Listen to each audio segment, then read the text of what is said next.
అందరికీ నమస్కారం. Breaking news. శ్రీలంకతో జరిగిన చివరి టీ20 మ్యాచ్ ఉత్కంఠభరితంగా ముగిసింది. ఈ డీటెయిల్స్ చూసే ముందు ఈ వీడియో నచ్చినట్టయితే లైక్ చేయండి, షేర్ చేయండి. మరిన్ని వీడియోల కొరకు మా ఛానల్ సబ్స్క్రైబ్ చేసుకోండి. భారత్ సూపర్ ఓవర్లో విజయం సాధించింది. మొదట తీక్షణ 3 వికెట్లు తీశాడు, 28 పరుగులు ఇచ్చి. హసరంగా 2 వికెట్లు తీశాడు, 29 పరుగులు ఇచ్చి. వీళ్ళు విజృంభించడంతో భారత్ 9 వికెట్లకు 137 పరుగులే చేసింది. శుభ్మన్ గిల్ 37 బంతుల్లో 3 ఫోర్లు కొట్టారు. టాప్ స్కోరర్గా ఉన్నారు. ఒక దశలో 48 పరుగులకే 5 వికెట్లు కోల్పోయిన భారత్ను పరాగ్ 26 పరుగులు, సుందర్ 25 పరుగులతో ఆదుకున్నారు. అనంతరం లంక టాప్ 3 బ్యాటర్లు నిశాంక 26, కుషాల్ మెండిస్ 43, కుషాల్ పెరీరా 46తో సత్తా చాటడంతో ఛేదనలో లంక దూసుకెళ్లింది.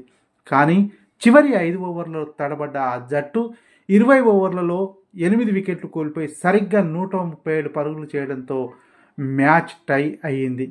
చివరి 2 ఓవర్లలో పార్ట్ టైం స్పిన్నర్లు రింకు 3 పరుగులు ఇచ్చి 2 వికెట్లు తీశాడు. సూర్యకుమార్ యాదవ్ 5 పరుగులు ఇచ్చి 2 వికెట్లు తీశాడు.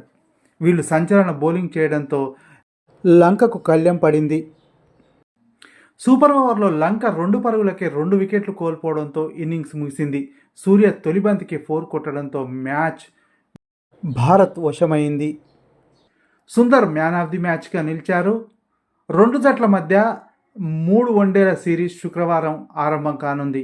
ఈ వీడియో నచ్చినట్లయితే లైక్ చేయండి, షేర్ చేయండి. మరిన్ని వీడియోల కొరకు మా ఛానల్ సబ్స్క్రైబ్ చేసుకోండి.